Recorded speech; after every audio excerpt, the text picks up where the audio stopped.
Hello mga brothers, welcome back to my YouTube channel. So for today's video naman mga brother, maglilinis tayo ng ating automatic na washing machine mga brother. So mga brother, yung Whirlpool. So 1 year simula nung ating nabili, ngayon lang natin lilinisin. So ang nagiging problema natin mga brother dito, sobrang dumi na. Ngayon, so once na naglalaba tayo dito mga brother, mapapansin nyo may mga humahalo sa ating labahin ng mga putik. Kailangan nating linisin. So, may filter naman siya, kaya lang ay hindi sapat yun. Kaya, mapapansin nyo, yung nilaban natin, medyo madumi pa din. Kaya ngayon, babaklasin natin to mga brother. So, first time natin itong gagawin mga ka-brother. So, wala tayong idea. So, ang ginawa lang natin, so, nanood tayo ng tutorial sa YouTube.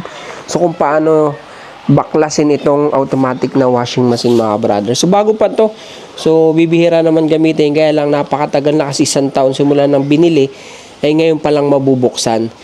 Yan, so samahan nyo ako mga brother. Tanggalin natin tong likod ng washing.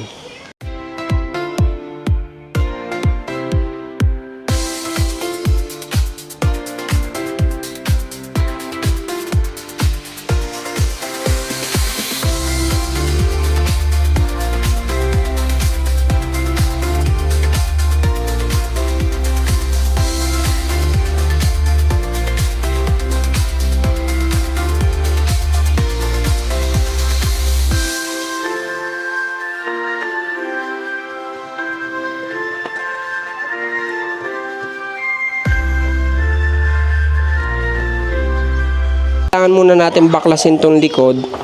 Kuha nang dito nakakabit yung mga wiring. So tatanggalin natin dito mga brother.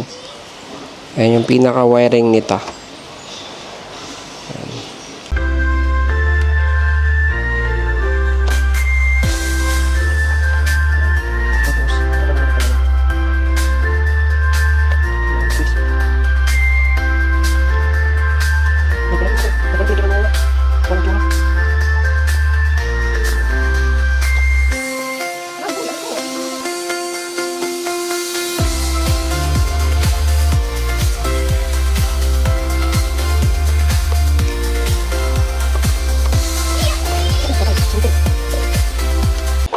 Yan, ito naman yung tatanggalin natin, yung ibabaw ng washing.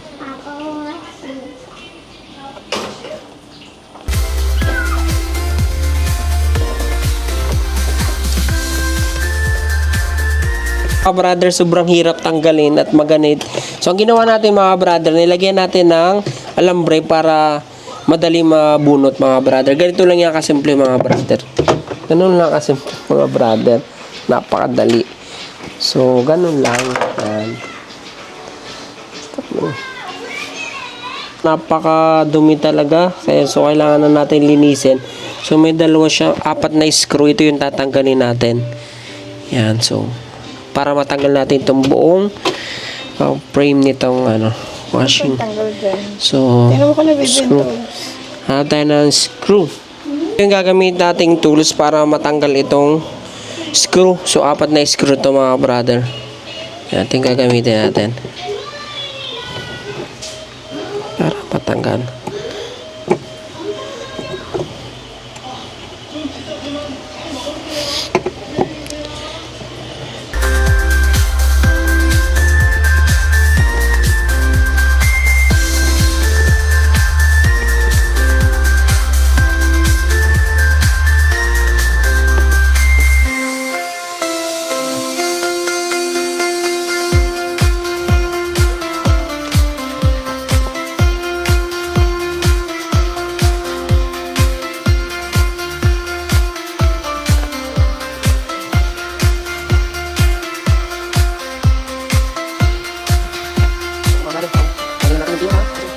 Sobrang dumi mga brother. Ang gagawin natin dito, sasabunin natin yan para matanggal. Tama naman mga brother, oh. Kaya yan, sobrang itim. So ito yung lilinisin natin mga brother. Yeah. Napakadumi, oh. Scotch-Brite yung pantanggal dyan. Saka Scotch-Brite, lalagyan natin ng sabon yan mamaya.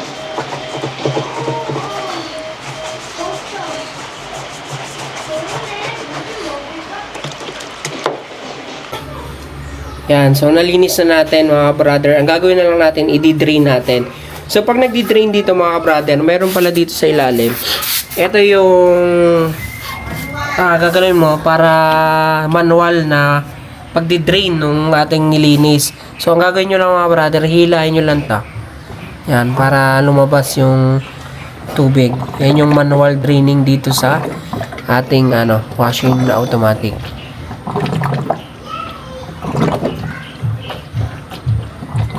Yan, so automatic na yan mga brother. Labas na yung ating ilinis. Hilahin mo lang yan. Yan, so malinis na. Brother, napakalinis na yan. So, brother, ito naman yung ating lilinisin. Pinaka washing ng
so mga brother, tapos na nating linisin yung ating washing.